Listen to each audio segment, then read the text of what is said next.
Oh, we're live. Your video is now live. Is it droning? No, I'm trying to keep my foot out of it. no, you sound good. Damn, I think I cut myself and I didn't even know. Real good, girl. Tell you what, not one thing, it's another.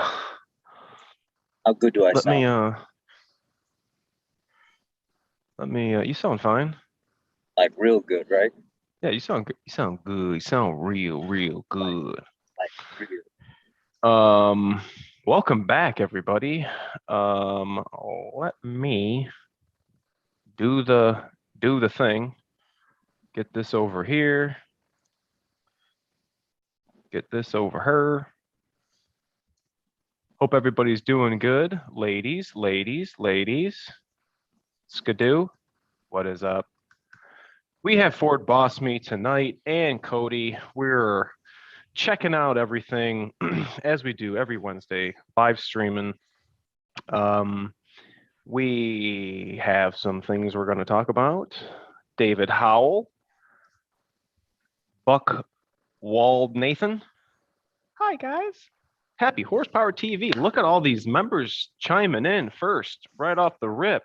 All the members, I want to invite you to the after party after the live stream. So if you guys would like to join us, I know it is maybe late for some people, but we have fun talking about some more BS, and we don't have to watch our mouth because we're not live. But if you'd like to join us, go right ahead. DS Truck says he's going to be coming through. He was rocking a baby. Sup, broskies. Alberta Canada got the 250 coming, 22. Delivered. Okay, I will Power Stroke. Brandon Power Stroke. Yeah. Let me get what is up, Tristan? Let me get this email out, and we're gonna have one more guest tonight, maybe two, if DS can get away. But we have Hervey. He is going to be coming on tonight. He is one of our Amsoil Rep guys who has donated some stuff to the channel, and is going to come on. Going to talk about some experiences he's had at dealerships, his experiences with Amsoil, the stuff that I show you guys here on the channel that we've talked about as far as additives. This is the stuff he's sending us. We have the summer, the cetane additive, switching over to the winter blend when that time comes. You know, if you live somewhere warm, you wouldn't have to switch over to that winter blend. You know, Brandon Power Stroke, that's a good question. I don't know. I hope he's doing well. Chris Peterson, nice to see the toll hole in the background. Yeah, we're gonna do a video on that. A bunch of you guys have been saying they want to see it. We're gonna talk about it. I still want to get a meetup going with you guys. There were some avenues that I was checking out here locally to me. There's a restaurant just all about Fords. It's called Ford's Garage, and it's just timing coming to the end of the year, and everything's getting booked up. So I'm going to have to look to other avenues, but it's still going to happen. Maybe trying to do something at the dealer. Would you guys be up for meeting at the dealer on a weekend? Obviously, do kind of like a meet and greet, maybe do some type of sustenance consuming. I don't know. I got to check those avenues out, but I was going to be inquiring about that. Here's Mr. Hervey. He's coming in. Welcome.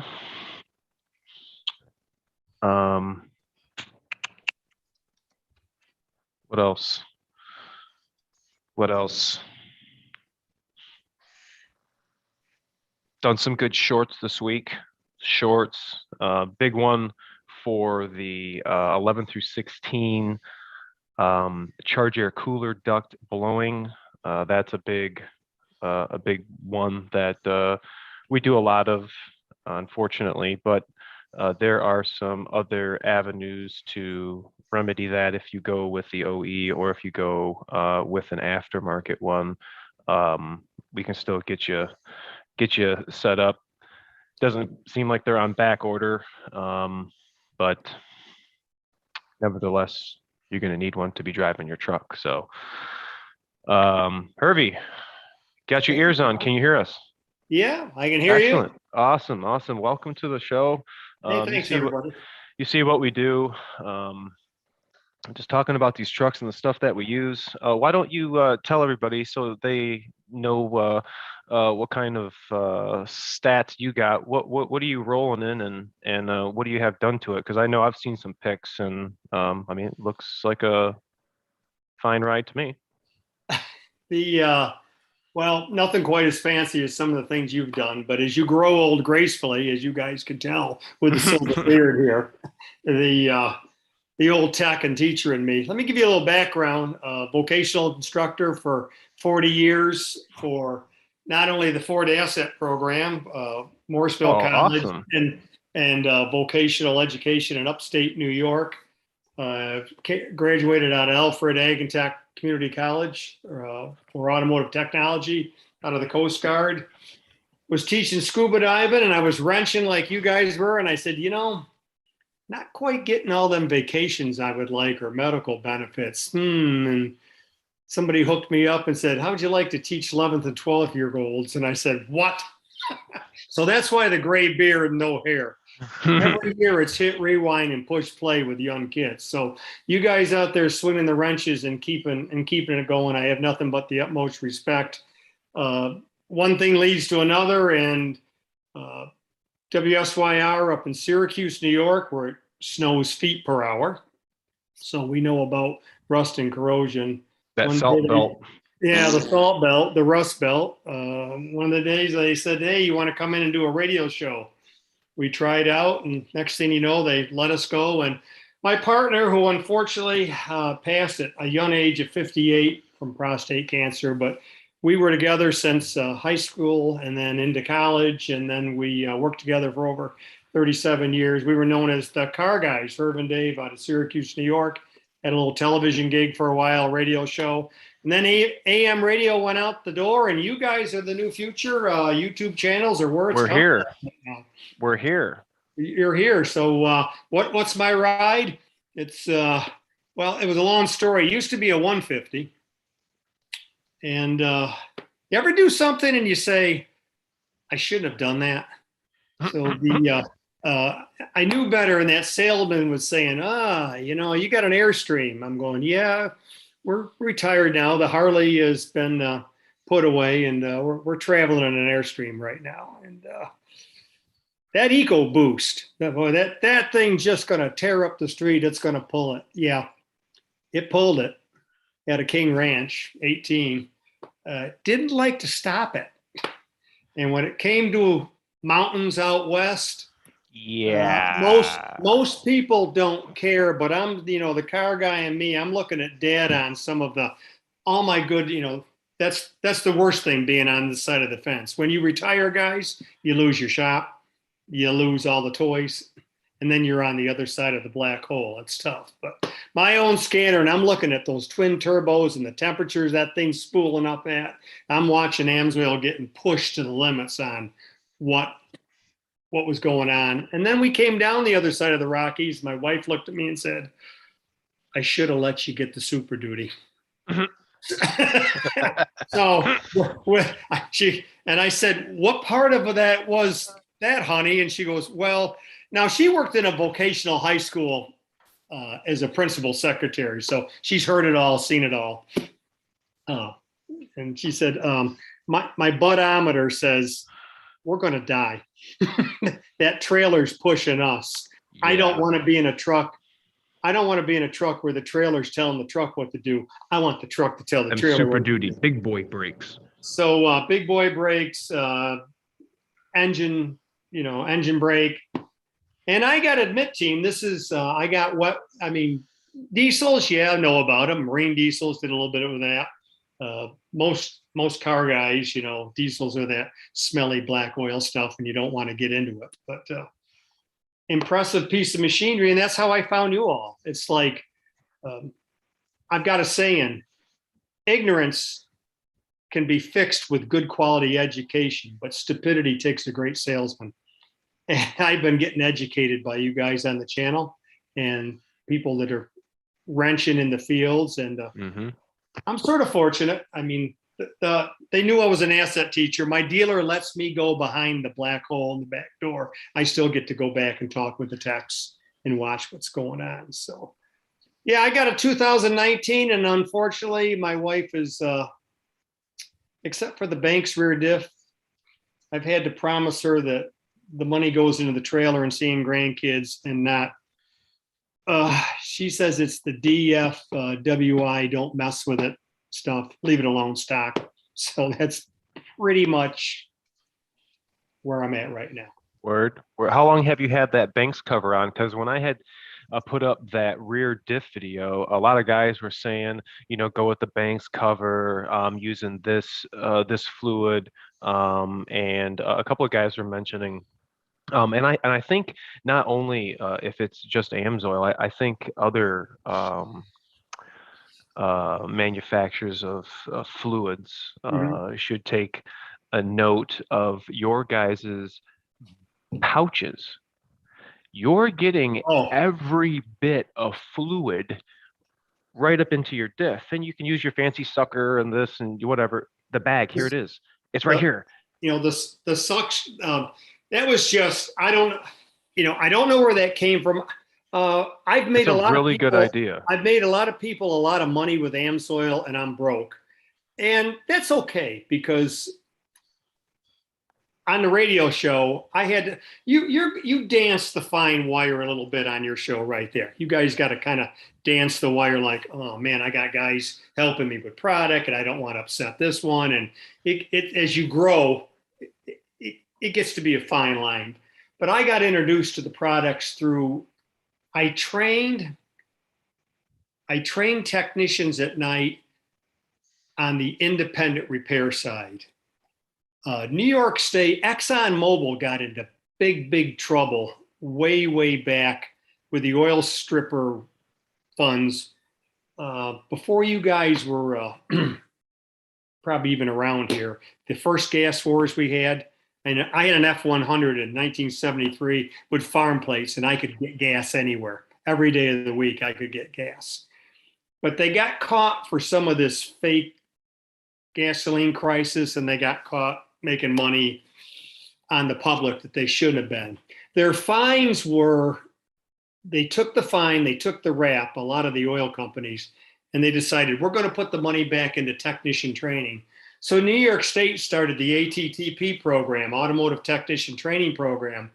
And what that was is in the late 80s, our goal was to try to make the independent repair people and dealerships, make them money without being samurai auto technician.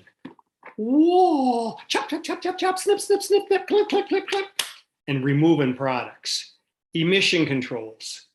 They were ugly, they were nasty, but we taught people how to deal with them, how to repair them, how to keep the vehicle stock, how to make it through if there was emission testing in that state. And the bottom line, how the tech got paid, how the dealership got paid, and how the people were happy, and what was coming out the tailpipe. So that turned into fuel injection. I wrote a couple books on electronics, emission controls, early fuel injections up through the 90s. And yeah, and now I'm just, you don't forget it all, but I mean, you guys have probably forgot more than I've learned in the last 3 years, but you're still in the game. Once a tech, you're always a tech. That's right. It's just, it's funny to see, even Ford Boss Me, he's a testament to this. When we For instance, if we look back, let's say 2005. 2005 is when the first hybrid Escape came out. This was Ford's first electric vehicle. And when I think back, just as a vague encompassing overview, you know, how times have changed. Look at that hybrid Escape and look at the technology that we are out now with. Yeah. And we're about to have a fully electric, well, we have, it's just not out yet, electric F-150. So, you know, when you think on the diesel side of it now, because we're Power Stroke, you know, going from the ancient 7.3 to now how sophisticated the 6.7 is, I mean, yeah, there's a lot of technology change, but, you know, as Hervey said, once a tech, you're always a tech. Yes, if you are always a tech and always servicing your 7.3, you know, you did that back in the day and you sold the truck and now you're getting a 6.7, and I could understand the once a tech, always a tech, but yeah, what is all this? How do you even start? Education is just what, I mean, and I respect you guys that are wrenching out there every day have got to try to communicate. You talking last week on updates, and updates becoming mandatory now.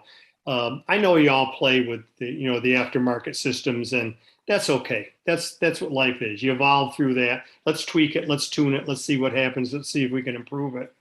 But going back on the Banks diff cover, I got involved with Amsoil. So somebody, we were doing school bus fleets with diesel school bus, trying to.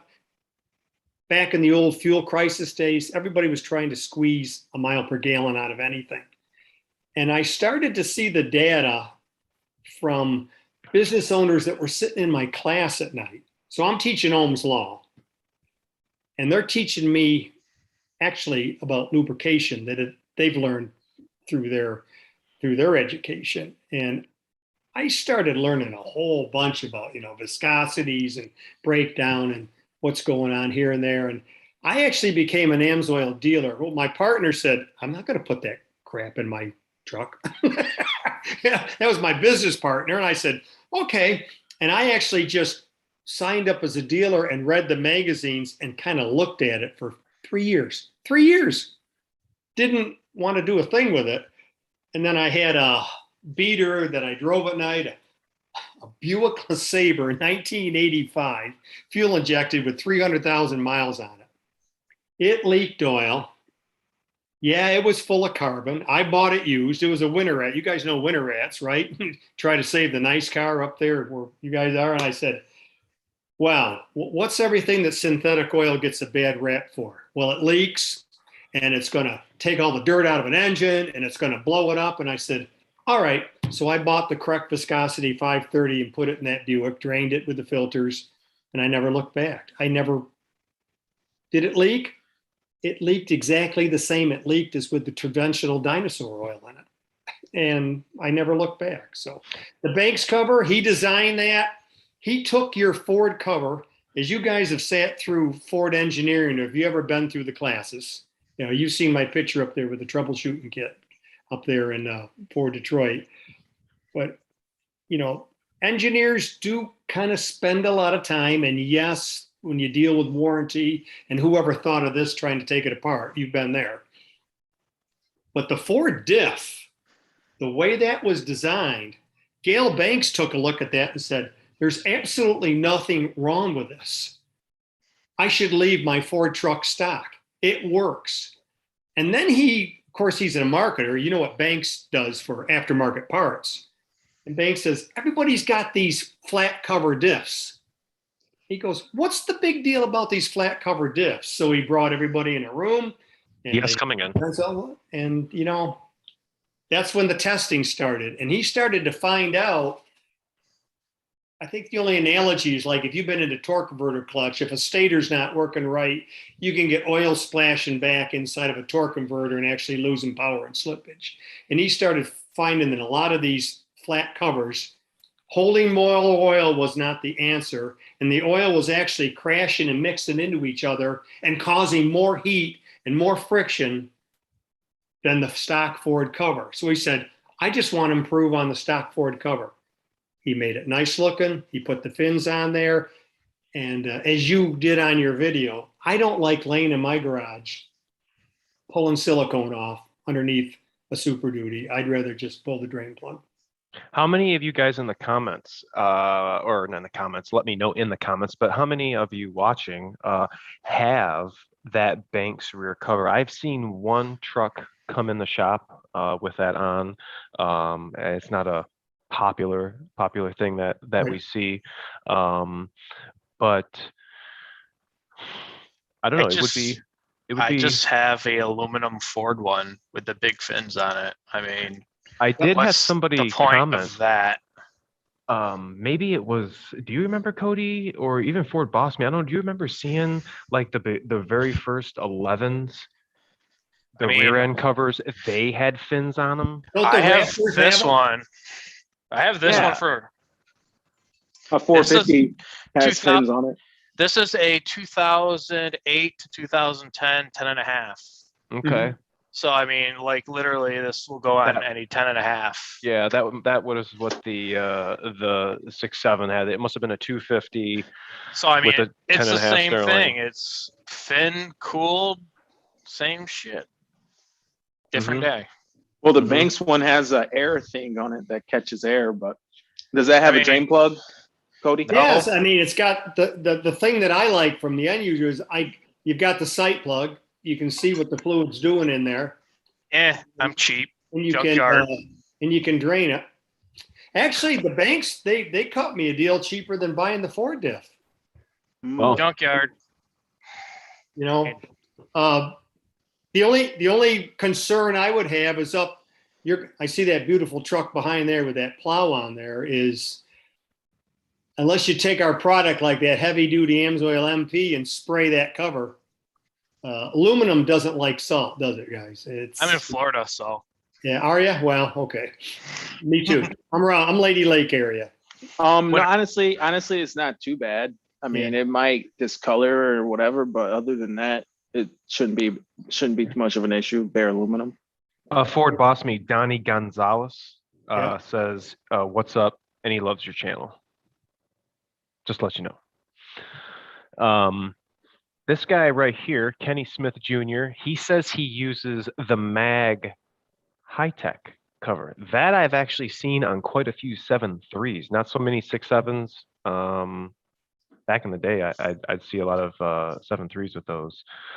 Going through this comment here, what does this guy say? Banks doesn't make one for the dualies. That I can't confirm. I don't know. For Ford? Yeah, well, I can't confirm that. I thought they did. I know Dodge for the brand X out there.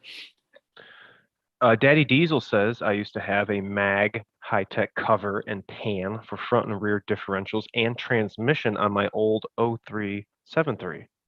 And I noticed a lot more wear in the ring gear, he says. This guy, Timbo Slice, he says Mag high-tech for him. Timbo, what year was your truck?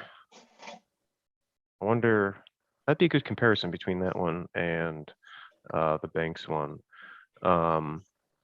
So with the Banks one, it has that cooling fan underneath it, like a fin that like catches air.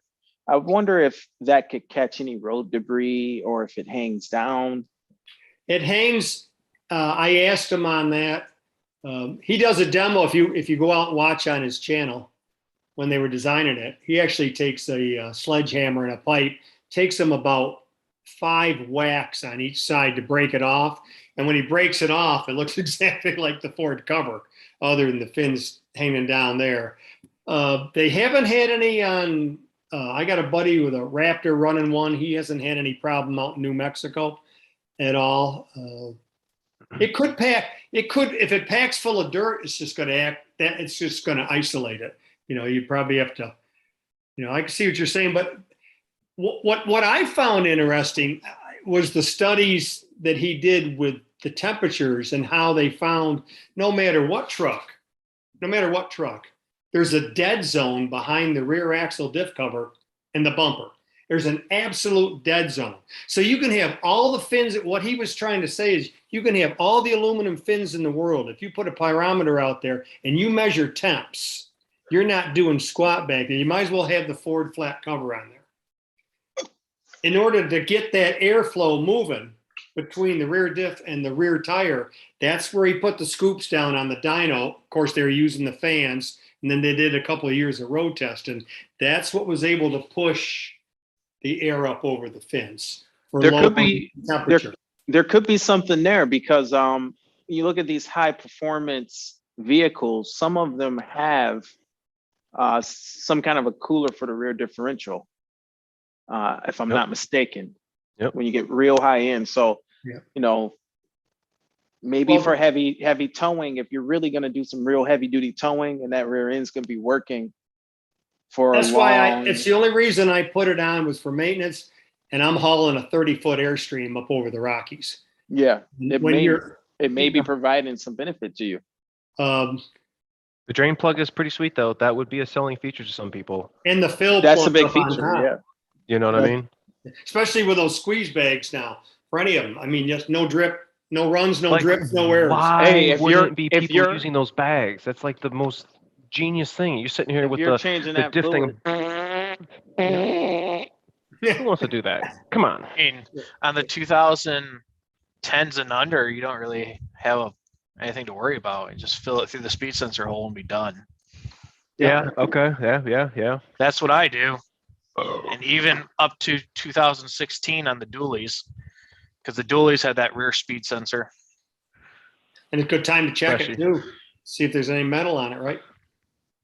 I'll just pop open the normal fill plug and just let it fill it up until it drains out the fill plug and be done with it. Easy peasy. I want to give another technician shout out. His name is Mason. He's actually a tech in Alabama, and he's a young buck. He's grinding. He's a senior master tech for a couple of years, I think. And he has a channel called Flying Wrenches Automotive. And I reached out to him. He's going to be probably coming on next week, live stream. And he is like Ford Boss Me and I. We're about getting the customer good service. We're about fixing the vehicle right the first time. We're about doing it right. And, you know, ultimately upholding the good name of Ford Motor Company. This is what we work on. This is what we promote. This is why we're here. This is why we're talking about these trucks and everything.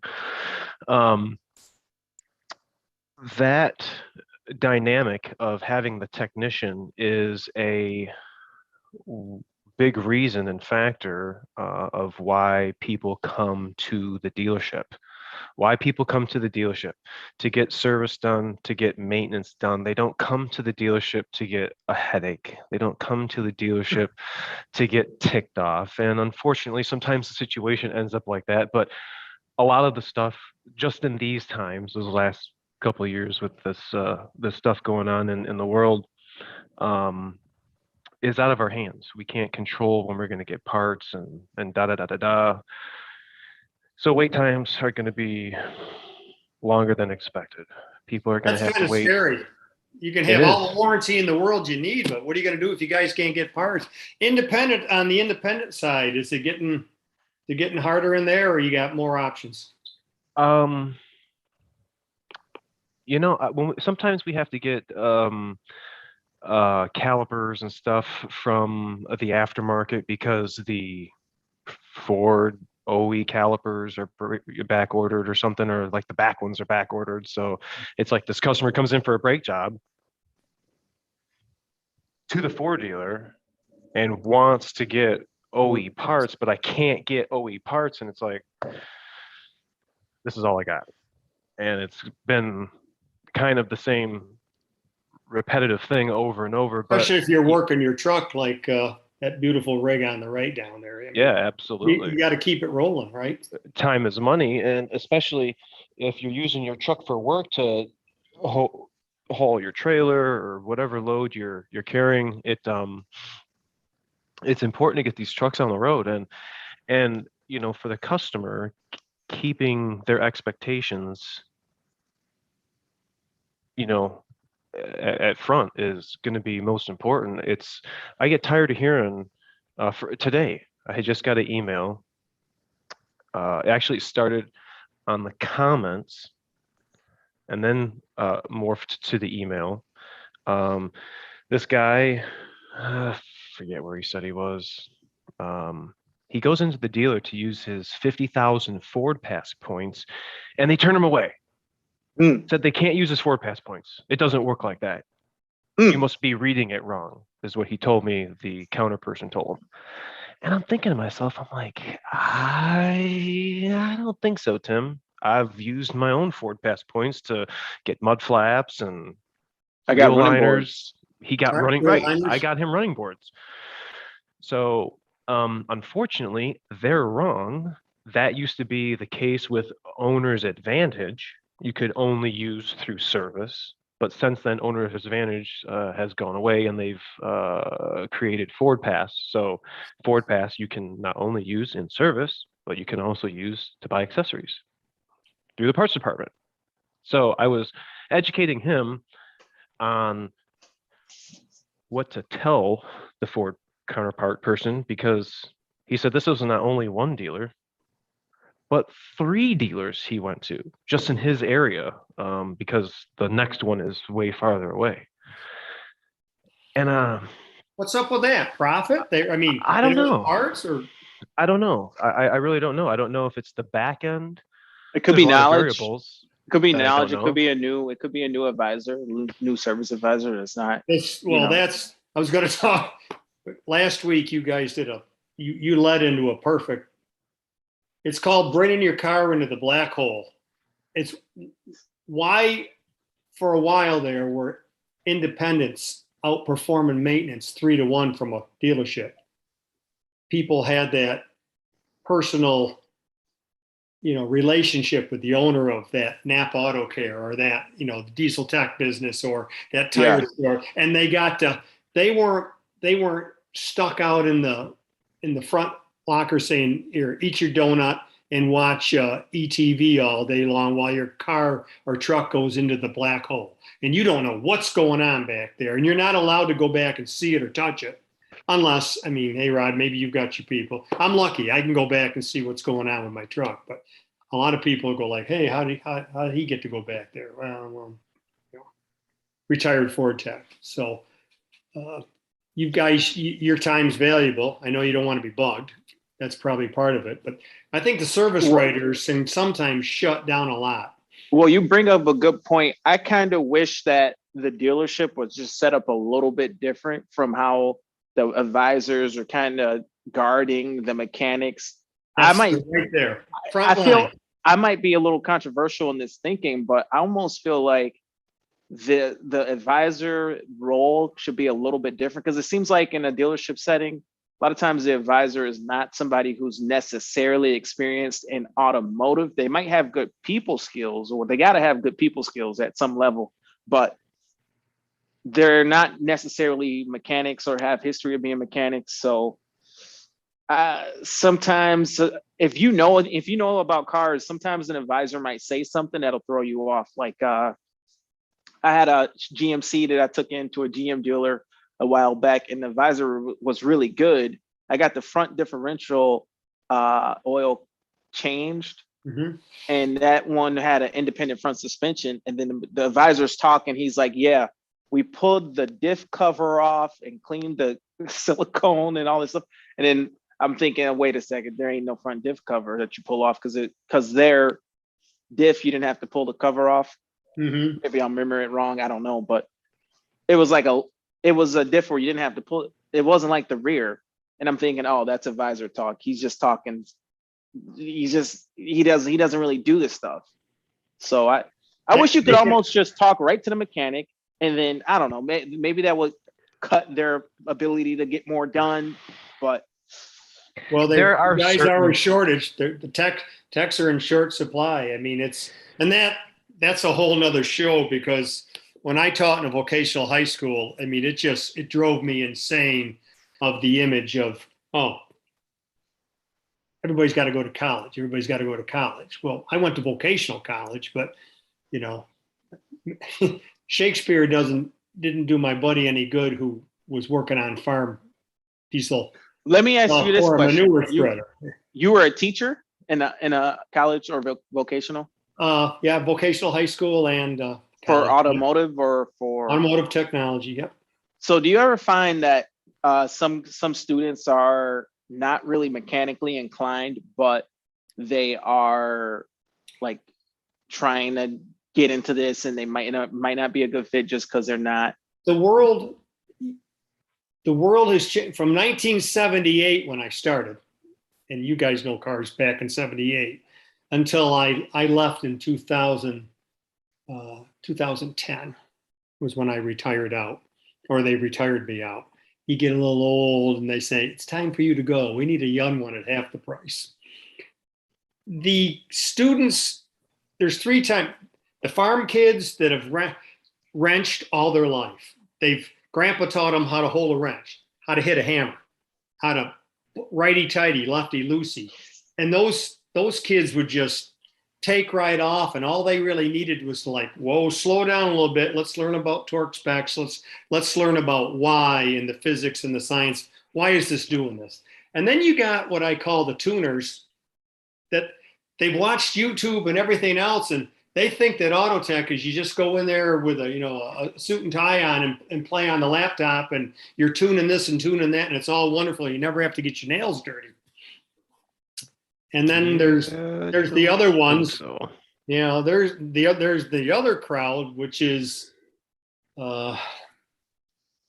in today's politically correct world. Well, Johnny just beat the living heck out of his high school teacher and got thrown out of the school. So let's put him on the yellow Twinkie and send him to a automotive shop, because anybody can hold a wrench. And that used to drive Yeah. me nuts. Anybody can hold a wrench. I used to tell principals, and I serviced 13 high schools. I had kids from 13 high schools, different high schools. And I've done some presentations, and I'm trying to give my kids an award banquet that night at their student, for perfect attendance or something else. And I'm watching girls and guys like, well, Sally got an 83 and she's now high honor roll, or this person got a 92. And I thought for a minute, and then I stepped up to the microphone and got beat up really bad. But I said, folks, my kids, who wants 92% of their lug nuts put on? How about what's passing? Who wants 65% of their injectors hooked up? I can rotate your tires. I might tighten 3 of them, but you're not going to lose all of them. You're not going to lose all of them. I go, but my guys have got to learn. Otherwise, it's knock on the door Monday. Yeah. Hold on. This Yeah. guy just said in the comments that he was taught by Scotty Kilmer. Oh, man. Looking for it, boss me. Ford boss, where did you go to like a college for automotive, or That's how awesome. did you get involved? So I started wrenching when I was young. Watched my uncle, my uncles, my dad and stuff like that, and I kind of took off from them and realized early on the men in my family are pretty mechanically sound. They're either some kind of laborer, mechanical worker of some sort, or they drive trucks. And I realized what I wanted to do was drive a truck or be a mechanic. And after I got out of the service, I wanted to use my GI Bill for something. So I decided to go to Black River Technical College, and I started with automotive, body repair and stuff. So you go through a program and you learn how to paint, you learn how to do body work, you learn how to fabricate a lot of stuff that you would have never even had the opportunity to sit down and learn. And then I thought, you know what, let me try the whole working at an actual independent shop and see what goes on. And I did it for a little bit and I realized, man, this sucks. This is not me. There's too much competition. There's no way to make money. You really have to be an owner and maybe just a couple people working there. Once you have multiple people working there and there's so much competition and there's a body shop on every street, I was like, you know what? I'm not happy. I really am not happy with this. I want to go back to school again. So I left after I graduated from automotive tech school and stuff down in Arkansas. I moved back up here. My father's the financial director of University Technical Institute. And my uncle was a technical team lead of the hydraulic department, the diesel department, and stuff like that. And I'm talking to my uncle and my dad, and they said, "Come on up here, come move back home by the family and stuff. We'll get you enrolled in school." Was You that got your job. UTI? Excuse me. Was Yeah. that UTI? I sent a lot of kids to UTI, University of Ohio, Wyotech. Yeah, a lot of Wyotech. those schools. So I went in with the automotive program and the diesel program, but halfway through the automotive program, a lot of the instructors that had worked for Ford and Toyota and Chevy and stuff like that, it said, you need to specialize in something. You can do all these programs that you want, but until you actually go to a manufactured school, you're just another number. Once you go to a manufactured school and you show the determination that you went through automotive school, you went through diesel class, you've got your 609 for your, refrigeration and stuff like that. Why don't you go to like International or go to Ford or show that you're even further interested, expand much, much more and just keep driving. So at the end of that, I chose to go to International. I went to their MSAT program, the Manufacturer Specific Absolute Training Program. And then you end up leaving their program with like 25, 140 certifications or something like that. And then I was like, I'm not done. I want to know more than this. I want to be multi-level certified, not just in International. I'd been working on ag stuff. I was already working part-time at a co-op and then full-time working as a diesel mechanic. And I was like, I'm going to go to Ford school. I want to go to the FACT school. So I went to the Ford Accelerated Credential Training Program and just worked that all the way through. And I came out of all of this schooling having more certifications under my belt than most guys that had been in the field for 20 plus years. They do a good And then job. once I got in the dealership, I chose to go with International first. Now I'm multi-level certified here, and I went to the International dealer in Ottawa, Illinois, and I had a feeling the business was going to go under. I loved the heavy duty work. I was the heavy line guy. I did all the suspension work, the transmission work. All the older guys did most of like the in-chassis overhauls. They didn't want to be under the trucks. They didn't want to be pulling automatic controlled dual clutch systems that are 150, 200 plus pounds or whatever. So they threw me. I was the bull of the shop. You get down there and learn how to do it. You're doing the kingpins. You're, torching this and pulling that apart and doing brakes and everything else. So that's what I started doing. And then I was like, I don't know. The heavy duty stuff is awesome. I make good money, but I really I feel like I'm just another number in these big truck shops. I'm working for Rush Enterprises, 140 some locations at the time, but I think they closed down a lot of locations. And I was like, yeah, I want to go back to working where I feel like I'm appreciated, where I feel like I'm not just another number.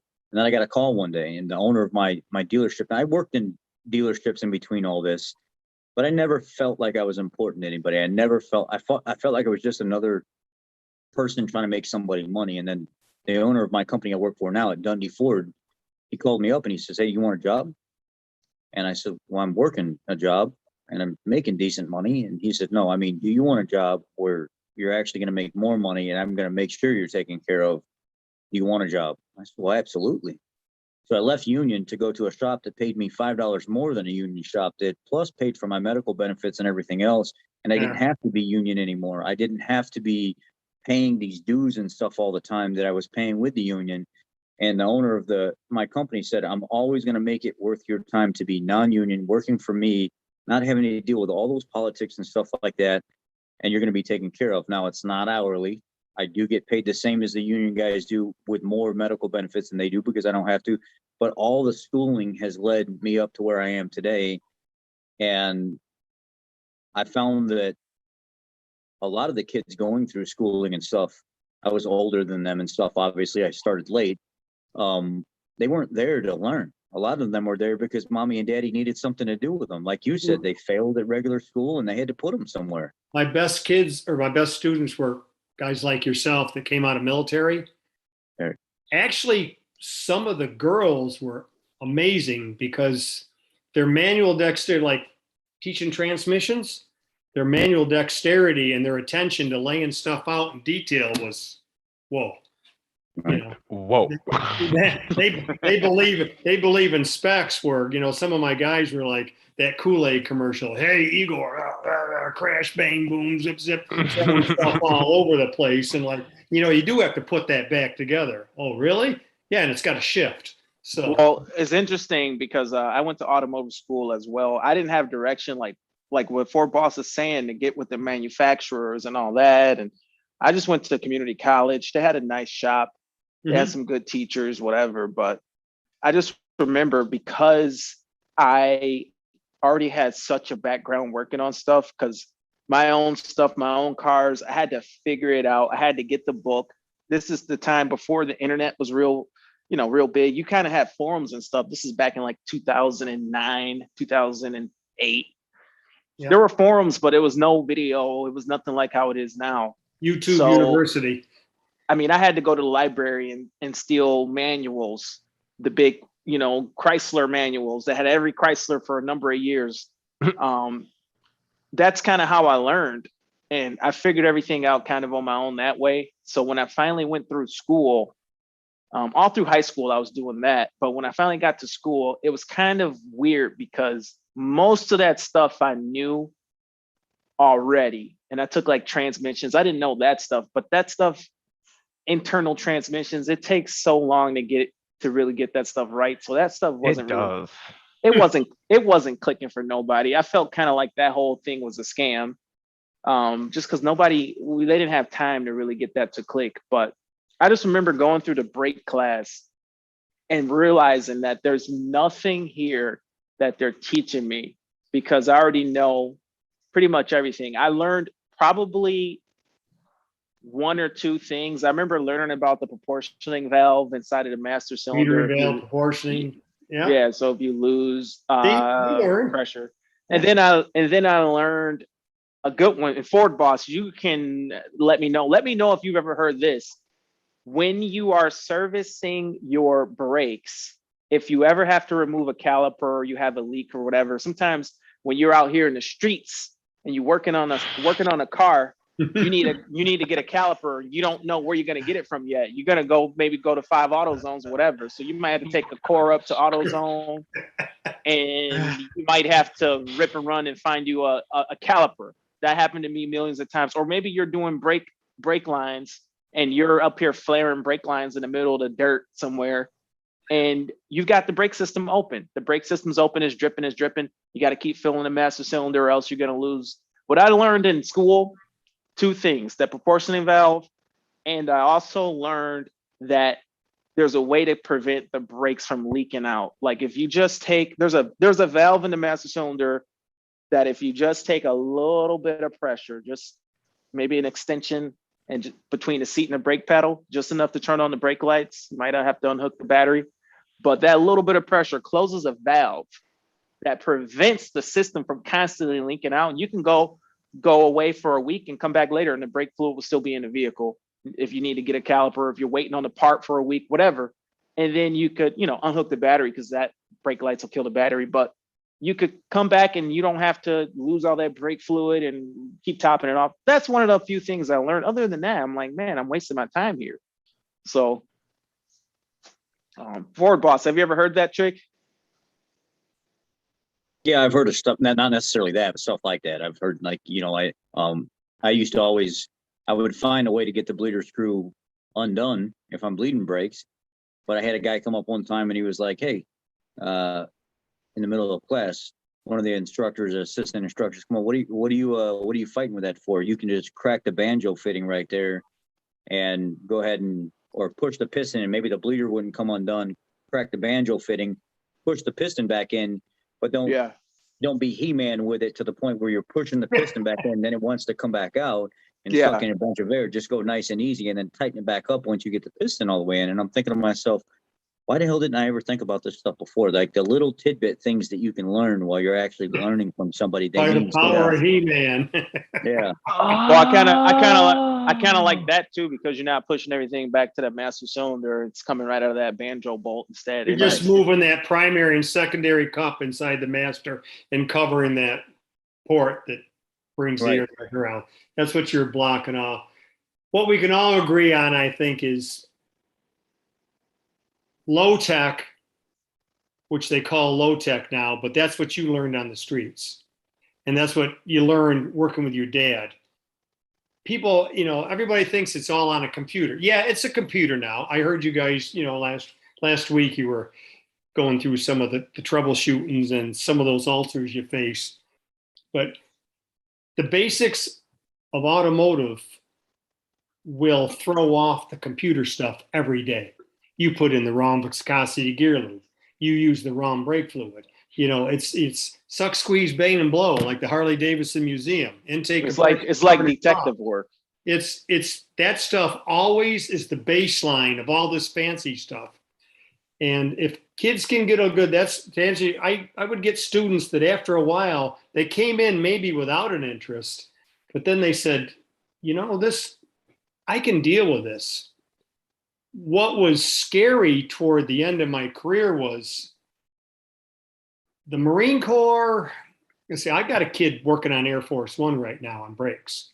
Wow. I've got women that have their own shops. I've got kids from all levels all over. I've got kids. A lot of my kids went into the military after vocational high school because Marines, Army, Navy, they'd come in. If they knew Ohm's law, if they knew hydraulics at all, it's like, we're going to take you and we're going to let you go. And some of them stayed in. Some of them just, went back, did their 4 years, got out, and then they own their own businesses, or some of them got completely out of the field. But yeah, we're running out of techs, aren't we, guys? Are you guys short on techs? Help? Yeah. We're all short. Everybody's short everywhere. It's passing the trade on to the next generation, and I have hopes for this generation, but it's oh boy, I don't know. You're too that's why kind. they're legalizing marijuana everywhere. Up and smoke and hope. I want them to do. I hope they're going to be better, but right. You know what they should be doing with me? We talk about. You know what I wanted to do on my retirement job, and they laughed it off. I'm going, dude, look at the fingers, look at the arthritis. After a while, all this busting and the head injuries from love them 6-7 trailer hitches, where you come up and smash your neck and punch down the vertebrae, and what rotator cuff from lifting trannies and all that. But there's a lot of retired old car guys that, they put you out to pasture. What should you be doing? Taking a kid out of high school instead of having them sitting there going like, oh my God, I'm so bored. Visiting the shop, mentoring, going out. Well, you know what? Part of the problem, I think, is there's a war against hard work. Mechanics, you guys are a little bit higher level than me. I work outdoors. I plow snow and I cut grass. But there's a war against that. If you're not going to work for some corporation somewhere to sit at a desk, like that's praised. What Penn State or whatever university, Michigan State, this university, that university. Whereas I got friends that went to university just to become a police officer or whatever. It's like you didn't need to actually go into all that debt or time and energy. You spent pretty much just partying the whole time. And we need to put, as a society, we need to put more respect on trades of people getting into it, because the reality is once you're in it, you're going to get respect. You're going to get the respect you need or deserve for being in it, because when you can fix someone's vehicle, that's a huge thing. I've done that before. I remember the feeling of fixing someone's vehicle. They think you're like Superman, but the respect's not there from the young person to get into it. Like it's not being communicated somehow to young people. The number one, there was an Air Force recruiter that you know, the recruiters come to the high schools and they're looking over the kids. And I remember a young girl from there, and she was interviewing one of my kids that wanted to go into mechanics within the Air Force. But she also told me one, I said, you know, the number one place where I recruit students for the United States Air Force? I said, vocational schools, the high schools? She goes, nah, McDonald's drive-through windows, Wendy's. Wow. Okay. Wow. I look at a college student sitting there and I can almost read their eyes, like they've been in school for 2 to 4 years, and what are they doing?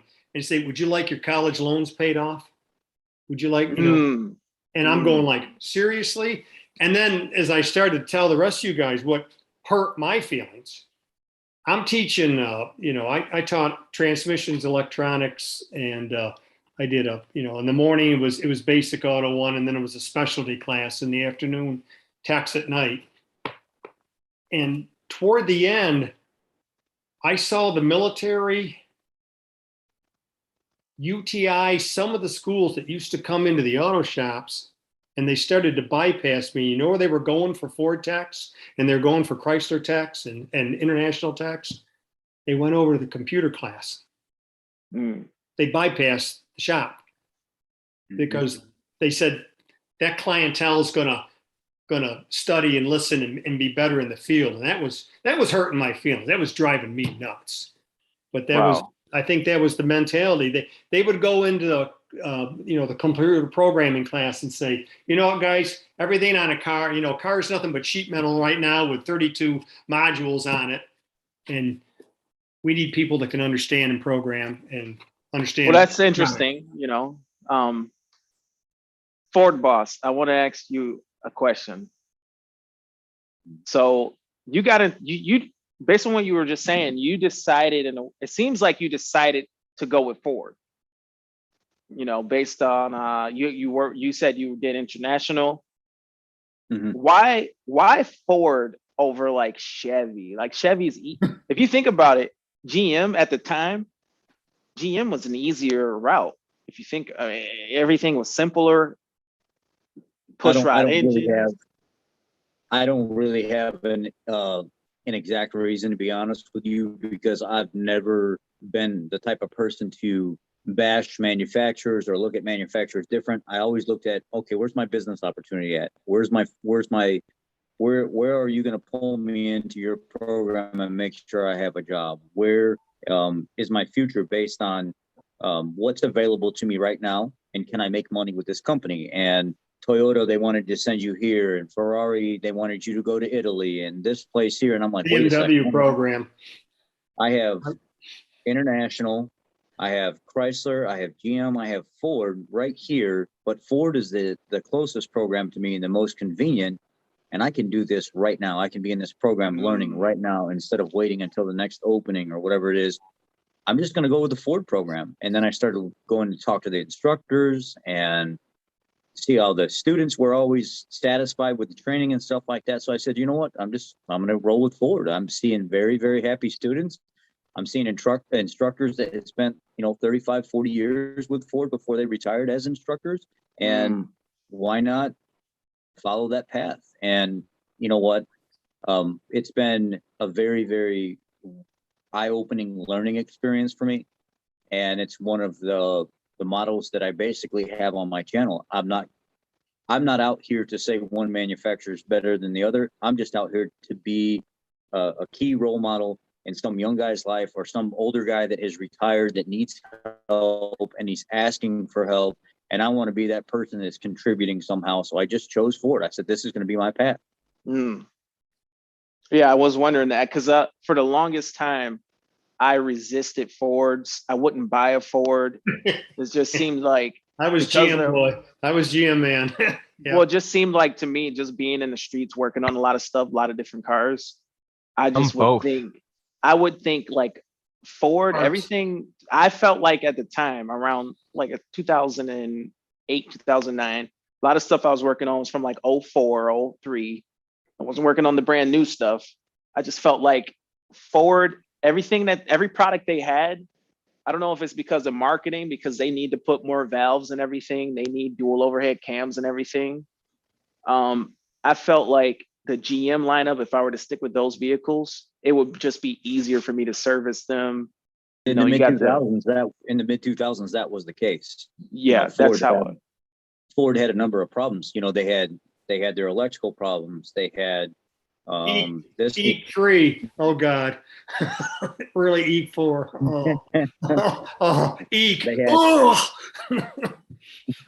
They had the issues with their 3-valve motors and stuff like that. They Yeah, had the whole issue with the programming for the voltage regulators and stuff in the alternators, where there were constant comebacks, where people's vehicles were coming in failing over and over and over again as they were fixed. So it was the mid 2000s was not a good year for Ford. They had a lot of good basic vehicles that Yeah. I think the 2-valve the Town Car, the Mercury Gram RP, the Crown Vic, the 2-valve F-150, any of like the V10 and stuff like that, the Triton series that was not the problematic series, was what kept Ford afloat. And a lot of that was because of taxi cabs, corporations, companies and stuff buying the mass amount of their cars and stuff like that.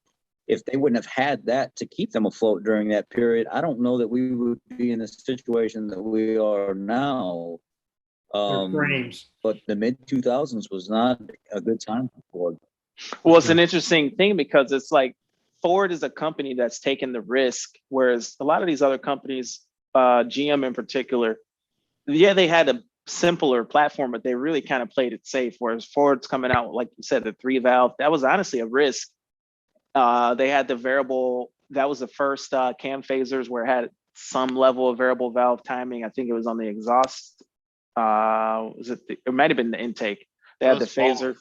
Because that cam adjusted both at the same time. Mm-hmm. Oh, okay. It wasn't a dual overhead cam, it was a single cam. It was a single cam. Oh, so it would do both. I got you. Yep. So, that kind of stuff was a risk. Ultimately, I think it panned out, but initially, like for example, the EcoBoost, huge risk, V6 pickups, but it takes time for that stuff to kind of gain its reliability and, to gain its track record. So, I finally switched over after years of not doing it, and it's been cool. It's sharp looking truck. I gave A-Rod a product for you to try. What's that? It's our Amsoil. It's called Mudslinger. Are you a dealer? Mudslinger. Now, Are you an Amsoil dealer? oh, big time. I used to work with the president. I used to work with Al right up there in Wisconsin. That was another reason I went with that company. It was, I've had a kid go through 3 tours of Iraq, and I just kind of got tired of foreign oil. Wow. And I got tired of oil being made by other companies or being taken. I just like made in America, Superior Wisconsin products. And So I'm not mocking any other product, but You sent me Mudslinger? I've got some Mudslinger. I got and I some in want a you to can. try that for that lawn. I want you to try it. All you got. I picked this up and I'm going to my company. What the heck are they marketing now? Mudslinger. Well, Amsoil's huge into power sports besides diesel products and oil. That's all they do is oils. But this stuff you spray, on side they have black inner fenders or on the bottom of your lawnmowers that get wet and take a beating.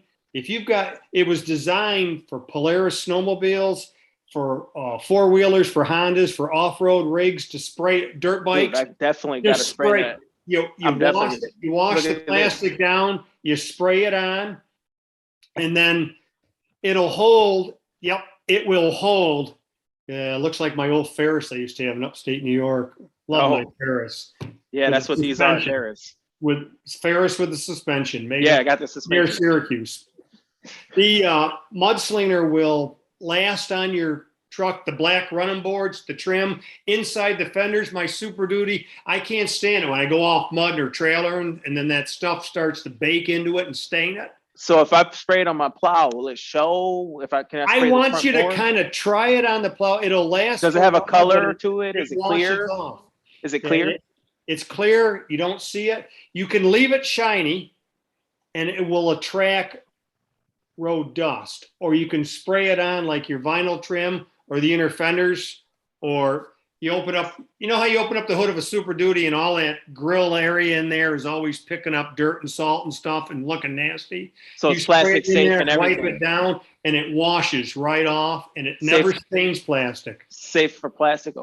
There's Yep. there's an Amsoil product that I like, and Ford Boss, you might be interested in trying some of this. MP? The MP metal protector. I sent A-Rod MP, and Now- have you ever tried our HD MP? The HD MP. And then the HD right there. That stuff is killer for rust protection. You So- use that on battery terminals. You use that on anywhere on the plow. I coat the underneath of my Airstream anywhere where you got steel that you don't want to corrode. You put, when I got my new Super Duty, it went up in the air, plastic went down on the garage floor. I had it cleaned new, and I just sprayed. You know, It kind of looks like fluid film. it does. It has that Dries color. like a wax. Does it? It dries as a wax. It was meant to be it started out as a chain protector, and then everybody and their brother found out, oh my God, on battery terminals, rather than using paint, rather than using the red stuff, you spray that heavy duty MP on there, it soaks down in there. And if you overspray it on anything, what you're holding in your hand wipes it right back off again. It will not stay permanent. So with the metal protector, the reason I brought up Ford Boss is he did a video where he sprayed some tools with. What were you doing, Ford Boss? You were like freeing up some rusty tools or something with some chemical, with vinegar or something. I can't remember what. It was some old tools that I found. I found this like really cool set of really thick, heavy duty feeling metal handled flat type, not the round type, the soft. My girl hands can't get hurt by it. It was the old flat metal ones from back in the late 70s, and it was from a company that I didn't recognize. And I started doing some research on it, and I was like, you know what, this would be really cool to use some old wives' tale type remedies, some household stuff to see what actually works. And I took those old nasty rusty pliers and I dropped them down in 100% distilled vinegar. And I let them sit there, and over like a 3-hour period, I could see the rust dissolving off. Then 6 hours, then 12 hours, and 24 hours, and all the rust was almost gone. Yeah. So the reason I brought it up is because I was messing around with that MP metal protector. These side cutters were totally seized up. Like all my strength, I couldn't open these again. I couldn't use these again. And I sprayed that metal protector on them. They weren't under it or anything. I just sprayed it down, and it came back a day later, and they're like, the little spring in there is actually working. So I was thinking about you. I was like, man, I wonder if Ford Boss sprayed some of this stuff on that. That MP is like WD-40 on steroids. You ought to see what it does for Glocks or a Smith & Wesson or the slides or on any weapon. Shotguns, it goes on, it dries, it dissipates. It's a great lubricant. I mean, it's soaked right in. Yep. Now it didn't strip all the rust from the exterior or anything, but those moving parts where it was some kind of movement between, I guess it kind of worked it. Totally freed it up. That stuff would be good on is Ford has the major problem with their exterior running boards, the electric running boards. They always bind up, and you got to keep coming in, cleaning them out. And I have my own method to prolong the joints and stuff, but I would love to use that stuff on those running boards to see how easy it could make, my life having to service these things or recommend it to the customer. Yeah, Amsoil MP, the heavy duty MP. That's the project. The heavy duty. So I think there's a place for both of those sprays. Yeah. I think there's a place for the regular one, and then the HD. Like you're going under your car, you go in with the HD. You want to soak a tool, maybe the regular one that's not the HD. Well, one. the HD is actually your MP. The MP is the carrier to carry the wax in. So it goes in to do what it did to your pliers, and then it leaves a coating on now, a caramel. And if you spray a shock or the rear diff of that Banks, that cover I sent you, A-Rod, that has 3 coats of MP on it, but it didn't look gunky like Z-Bart sprayed all over it, did it? It dries to a waxy film. Is it clear or is it still yellow? What color is it once it dries? It looks like almost looks like a caramel color if you spray it on a piece of glass. Okay. It looks like a light caramel color. So yeah, it's going to show on white. On black, you can't see it. Like Bilstein shocks, you sprayed a yellow Bilstein shock, You won't see it. you don't see that. And So yeah, while we're on the topic of Amsoil, my last thing I want to pull up from Amsoil is one of my favorites is the water resistant grease. Yeah.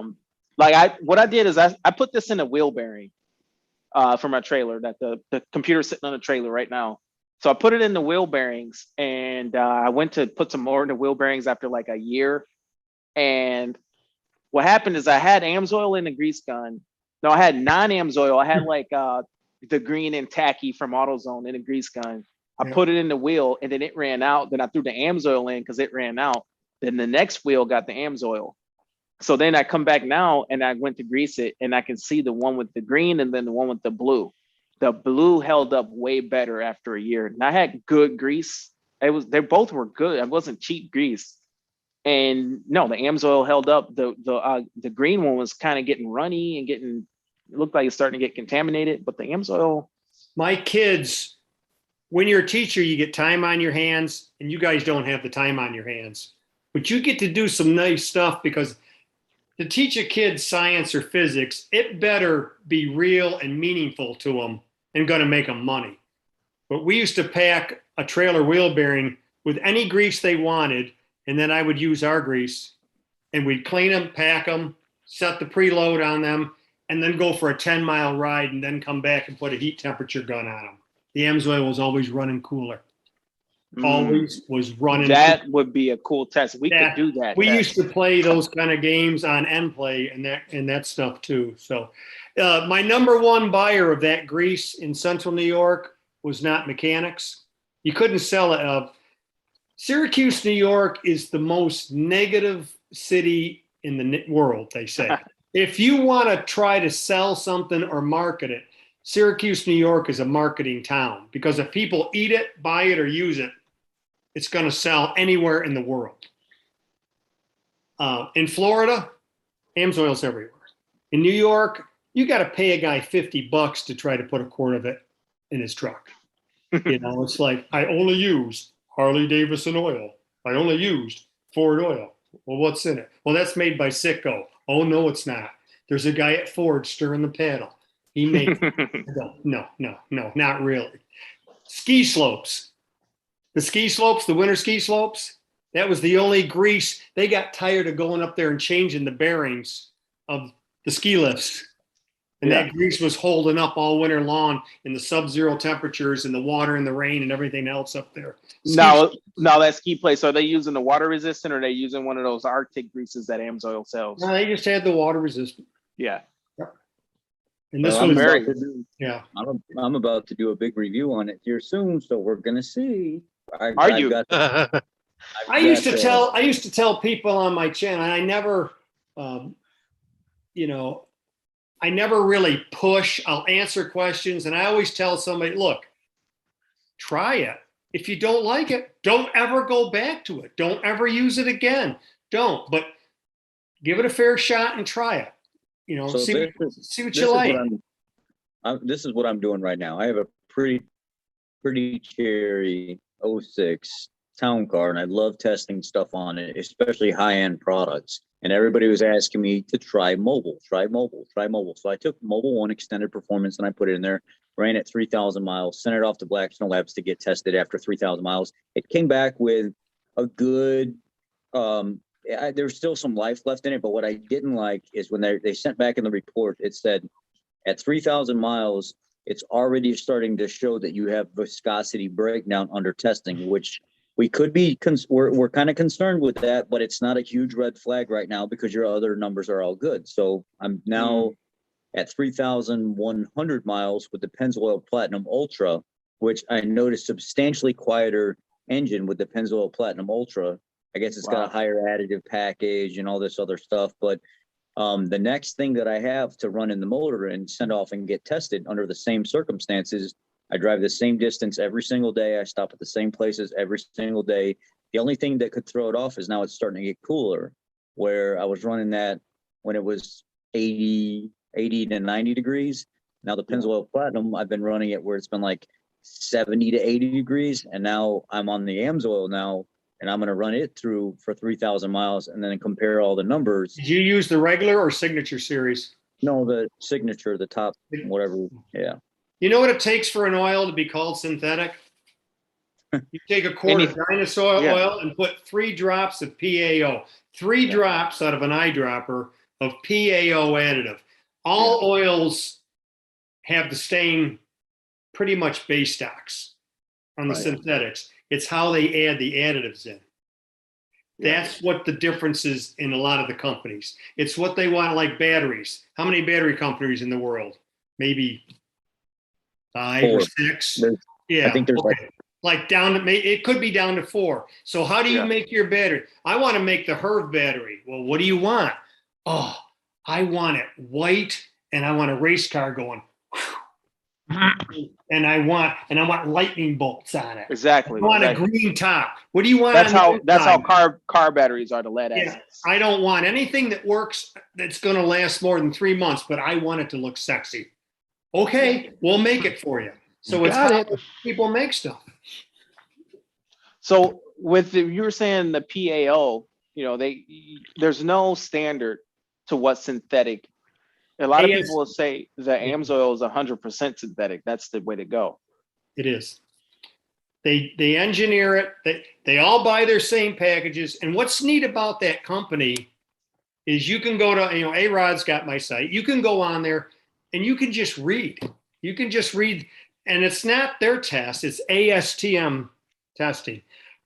I was in Syracuse, New York, young kid your age, and I was a dealer, and I set up Mike's Auto Service, who wanted to be an Amsoil. He was an independent repairer. He says, Herv, I believe in your radio show. I'm going to be an Amsoil installer. I'm going to put this into my clients. It's going to be an option for them. And he was a huge Napa Auto Car Care Center. You know how big they are. Well, he bought Amsoil and he bought our filters. Now, our filters are manufactured by Wix, but it's how they are spec'd out.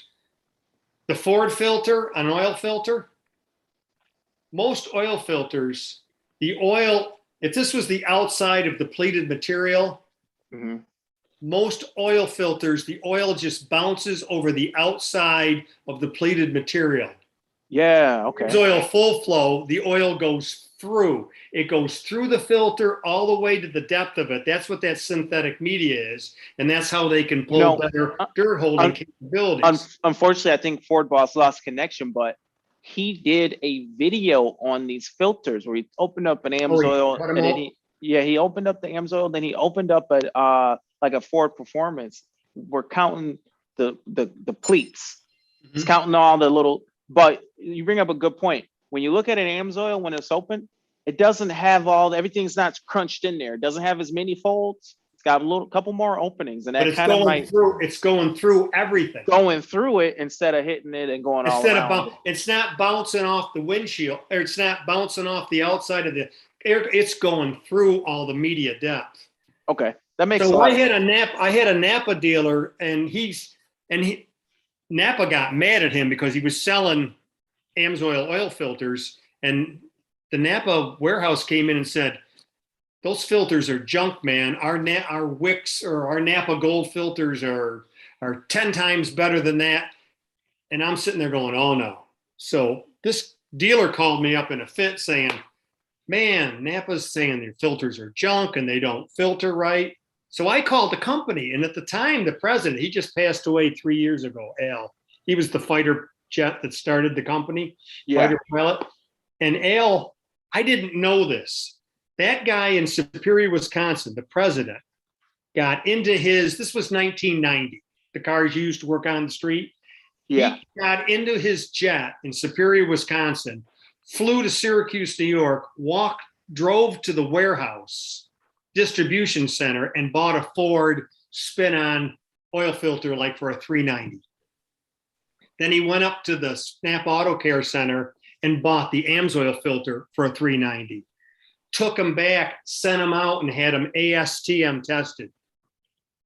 And then printed the results and put it in the paper, the publication. It was embarrassing.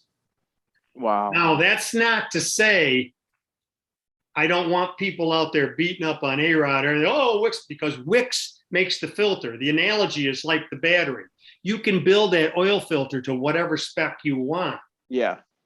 And that's where, if you look now, you guys will see Napa, synthetic blend Wix filters. Yeah. And Amsoil actually sells Wix filters. If you do not want to buy their longevity filter, you want to change every 5,000 miles, they'll sell you a Wix filter. The companies are together on that and they're engineering. Yeah. Well, you just said they're selling the synthetic blend now. I don't know of anybody who's selling higher than a synthetic blend versus Oh, not Amsoil. on the oil. I'm talking the synthetic media inside that. The media, yeah. Who's actually got a synthetic media like Amsoil's got that white synthetic media? Everyone else kind of has a blend, like a paper blend, some kind of media. I'm burning up your whole show, but one of these shows, you guys have got to educate. A-Rod, you've got to, I need to go through a transformation machine. I cannot deal. I'm used to changing my oil and sending it out for analysis. I cannot stand changing my oil. And 100 miles later, it's like, oh my God, it looks like a chimney in here. That, the coking. Yep. Yeah. I mean, you guys get yelled at. Do people come back to you and say, dude, you ripped me off? My oil's dirty. You didn't change it? Yeah, I actually had an unfortunate situation. The guy was cool. He was understanding. Oh, I left his oil cap off. I've done that in a boat. It wasn't pretty. My mistake. I soon as my manager came back, he's like, "Hey, I just had a guy call. You changed it." I'm like, "Oh no, man! I knew." Oh, I called the customer myself, and You look told like him, my shirt, the hood. Yeah, totally. Understood. There wasn't a mess, but he was a little ticked because he didn't think I changed his oil. Oh. One, because I left the cap off, and two, his oil was black, and there's no way that it should have been black after driving home from the dealer. Yeah. I tried to explain to him, there's kind of no way for me to make it not get black. It's just what it does. I called our company on it, and CP, you probably know way more about this than I do, but you know how they talk about microns in oil filters? Like a good oil filter will grab 20 microns. That's an Amsoil top line filter. The black soot from that combustion process is less than half a micron. There isn't a filter in the world, like even Amsoil's got to be careful because they have the bypass oil filters, and they do a super job. They take out a lot of chunks, and they'll take out any ethylene glycol, they'll take out any diesel fuel dilution, but they cannot catch the fine carbon that's coming out of that combustion process. And guys, is that why that's so black in there? It's just the filters. The filters can't catch it. And CP, is it just hanging on the walls and the valves, guys, or that accompanied with your EGR, that EGR, CVV, all that stuff is going back into the combustion chamber, and there is normal blow by of engine. Yep. And the soot just goes right down in there. It's like a magnet. It's blowing. And of course, our pistons nowadays they're not big, tall pistons anymore. They got them thin little rings, right? So, look at the power I was just blown away. I've got a 19 and the 20, you're 20. And they're not stopping on power. No. With the turbo spooling up, the pressure's on top of that piston. You want a good oil. That engine you had apart there, that was sacrilegious. I don't know whatever happened with that one, but that made me sick. Yeah. Change your oil, man. Oh my goodness. Yeah, what I've heard is that soot is so small you can almost think of it as like dye. It just dyes the oil black. Yeah, it's how they used to make black paint. They tell me that's soot, Wow. like from a charcoal fire. Yep. That media they grind it. There's your pigmentation for black paint. But I've also heard it's so small that it's not really necessarily hurting anything.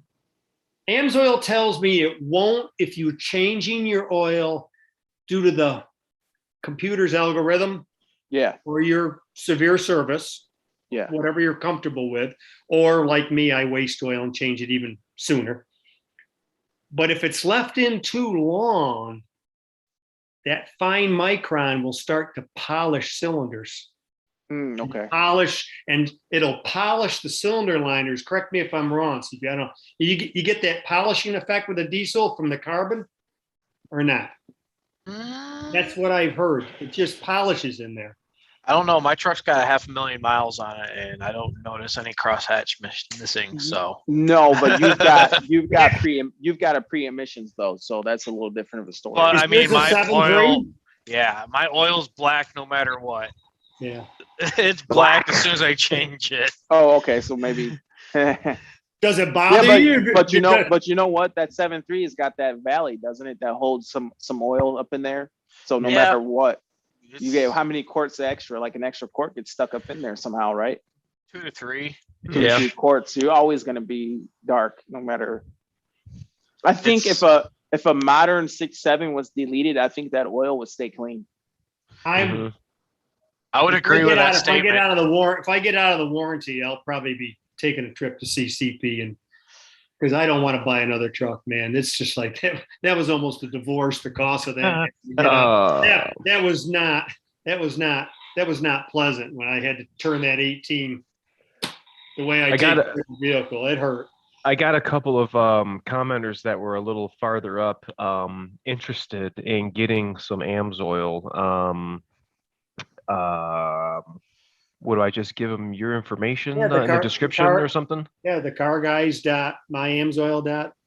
Why don't you, when we get off, why don't you text me those credentials and I'll put that in the description. And if you guys want to reach out to Hervey for any products such as you saw us talk about, the metal stuff, the mudslinger, fuel additive, you guys can check. You got addicted to that, didn't you? That's like I like that's like a good. I get guys on that, and it's like a drug. I feel like a drug dealer, man. Once I get them on that fuel treatment, they're calling up, going, "Can I get some more of that stuff? I get some more?" Yeah, I'm like, I feel like we like it. There's one thing that I do want to bring up. I don't want to mean to put you in the hot seat, but I'm torn. I love Amsoil, but there's another oil that I like. It's the Hot Shot Secrets. And what I'm really curious about, maybe you can elaborate, is their Diamond full synthetic. Came out a few years ago. It says right on it, it's a full PAO synthetic. Yeah. What can you say about that? Because you brought up PAO before and how much is all that. They've got a lot of material that says, hey, we're the only full PAO. What are your thoughts on that? Marketing? Is that deceptive? Is that what do you think? PAO just means that's the additive package to make a full synthetic oil. I mean, a real synthetic oil, most oil companies are still cracking dead dinosaur crude oil. Yeah. And the problem with dino oil is it's like that coffee that burns in the bottom of the pot when you forget about it. If it came from a dead dinosaur, if it came from coal on the refractory tower, it starts with crude, bunker, coal, nasty road tar. That's what motor oil is. Then they refine it and put additives in. But if it comes from tar, guess what? It can go back into tar if they don't change it. A synthetic oil, the Germans got good at this in World War II. That's where Al and some of the other ones started doing their research. We cut off the supply of oil to the Germans. They couldn't make oil, but the Panzer division, their tanks were firing up in sub-zero weather, and our Sherman Cadillac-driven tanks would not start unless they built a bonfire underneath the oil pan trying to get it warm. Right. And the guys started looking. The Germans were taking natural gas and cracking it. So they had Pennzoil Platinum Ultra way back then. Yes. Yep. There you go. And there's nothing wrong. I mean, everybody's got to strive to get up there. I mean, there's nothing wrong with Pennzoil Platinum or no, not at all. Mobile One. They're all good. Lucas, Prince of Darkness, British Wiring. No, Lucas Oil. That's there's all good products.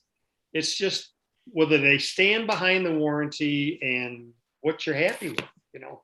For years, that's all I wrote was a Pennzoil guy for years. And Yeah, then it I started honestly, switching I over. never liked Pennzoil coming up. I used to run Valvoline a lot, and I kind of thought Pennzoil was cheesy. But In the when streets. in the streets, In the Pennzoil streets. didn't have a good name. But no, they are top. You get the top of the line, ultra platinum, whatever they call it. That is Well, when you Amsoil tests oil like no other company, and Banks called them out on it for the rear diff. Banks blew up making that cover mhm. on a GM, on a Duramax, I think, on the rear diff. He blew up, I don't know how many diffs with just low dynos. I mean, he smoked his dynos, loading them that long, running them that hard and hot and heavy. He broke the dyno machines. Broke the dyno on them dualies and them diesels, just running them that hard, measuring temperatures. And that's where he said the only company that would give him specs, the only company that would reach out to him and say, here's the oil, these are the specs, this is how we build it, was Amsoil.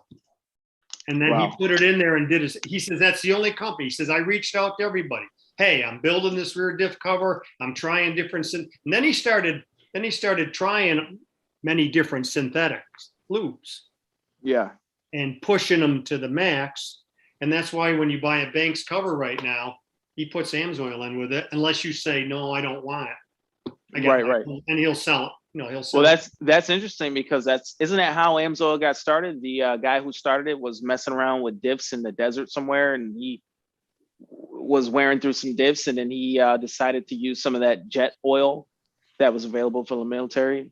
I haven't heard that one. I heard it was just Al started that because when he was flying jets, he said, hey, what are you putting in this thing?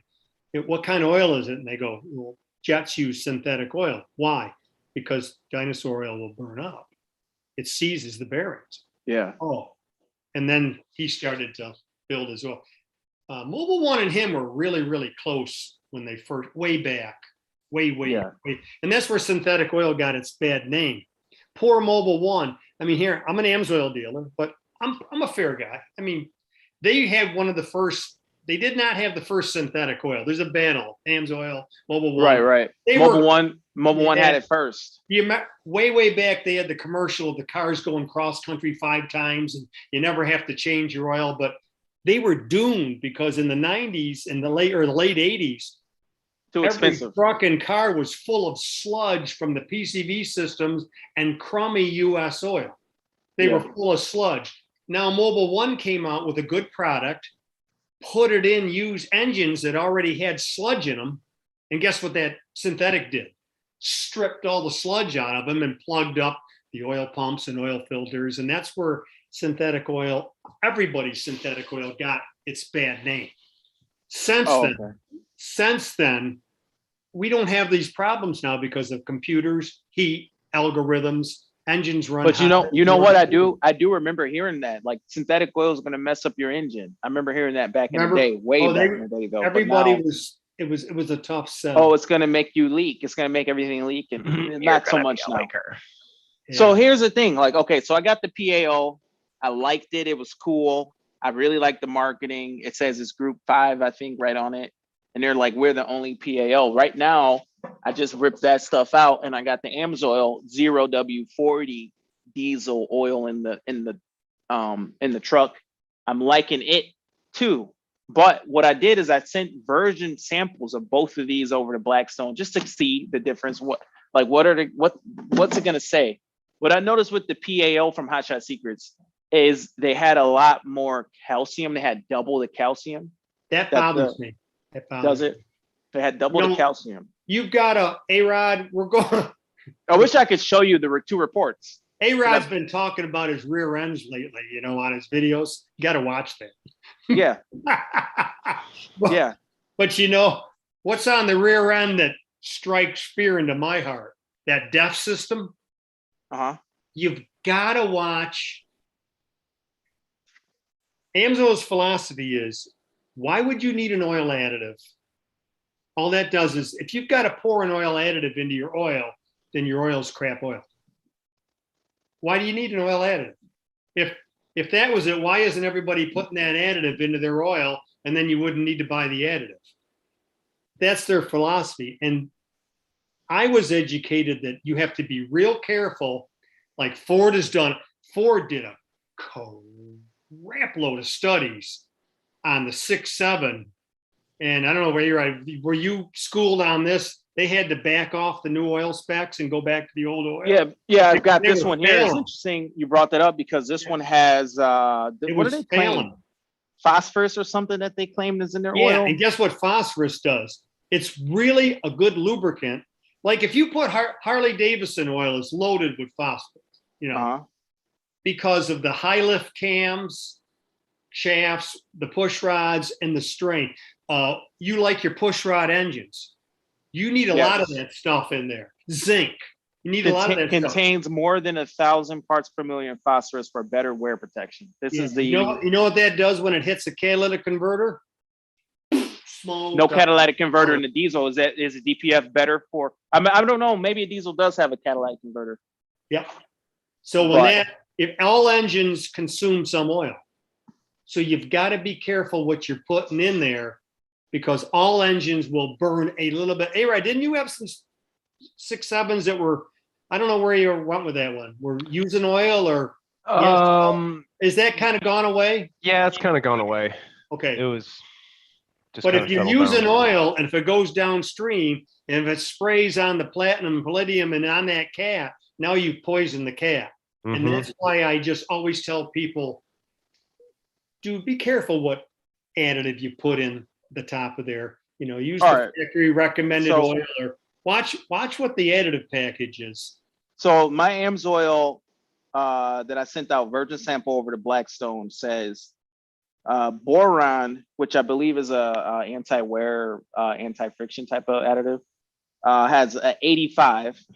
Silicon has a 6, which I don't know what that does. Sodium has a 3. What you know what silicon does? Salt. Well, sodium is salt. But Oh, the that's salt, low. It's low. It probably doesn't do anything. It's only got 6. Calcium. You know a good channel to watch on oil analysis? Project Is Farms. a YouTube channel, Don Smith. Oh yeah, Not yeah. a dealer, but he does a ton of. He's a good independent wrench, a good guy, helps people, and he's done. If you want to learn how to put on a bypass oil filter, I mean, he's probably done them on every Ford from 7.3s up to 6.7s or Dodges. He works out there in farm country, but he is a huge into oil analysis. He's my go-to guy when I go, what's this mean? I gave up on oil analysis because I'm like, I change it way before the Ford algorithm says change it. Okay. Yeah. So I just, you know, to me, I know if I'm towing a trailer and I'm out west and I'm pushing on a trip, I know that if I go 7,500 miles on that Signature Series, it's nothing. I've got more protection than I ever need. That's why I run it. Yeah. And then So I do come you home, run the 540? I only use 1030. You run the 1030? My 6.7 hates 540 or 040. My fuel economy takes a dump when I run 540 or 040.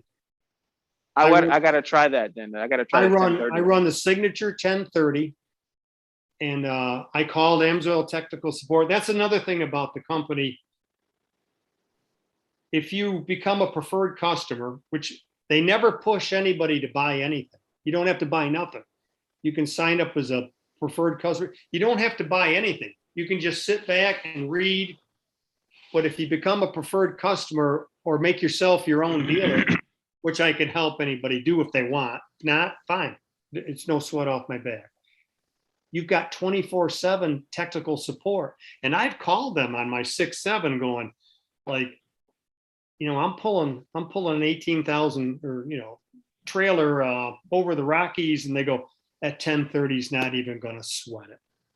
They go, the only time we want you into a 5W40 is if you're stopping and using a lot of biodiesel. Biodiesel, the blow-by will mess up what blows down into the crankcase. So they ask for an additive package you know, if you're doing a lot of biodiesel. You guys aren't using biodiesel up there, are you? No. Wintertime, I don't think you'd have a problem with the 1030, but hey, you know, look at your truck. What A-Rod said, that's what that owner's manual's for. 1030 to me, whenever I've dealt with it, whenever I felt it, it always seemed more like kind of, I don't know if that sounds corny, but it feels a little more slippery. Like it feels like, but then this 40, the 040 and the 540 seems watery. Just the way it feels if you shake it and look at it. I don't know if that's. Well, if you go on, you've got to go to the, where did I put the paperwork here? You've got to, if you go to the sites, you've got to pull up the ATM testing sites, and you've got to start looking at what all the different viscosities are, and then you can compare 040, 540, 10W30.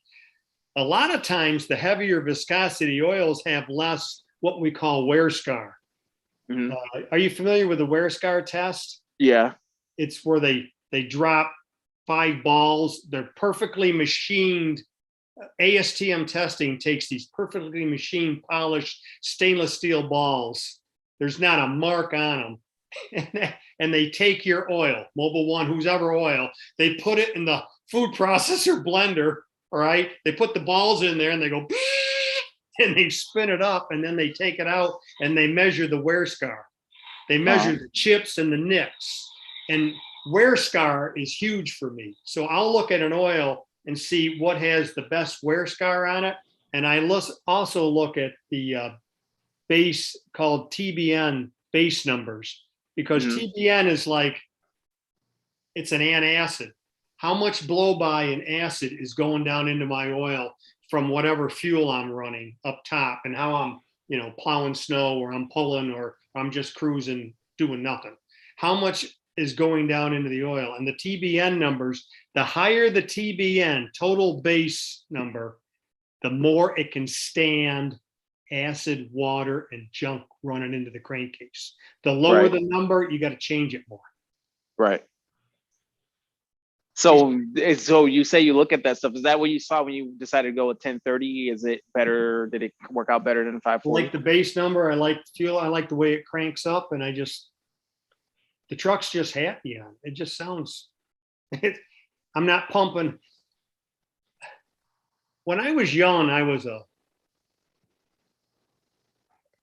I had to have super racing thick oil. I always thought thicker was better, and higher viscosity. And I was just, and Amsoil called me once, and they were coming out. They were the first company to develop 0W30 for a car, 030. Mm-hmm.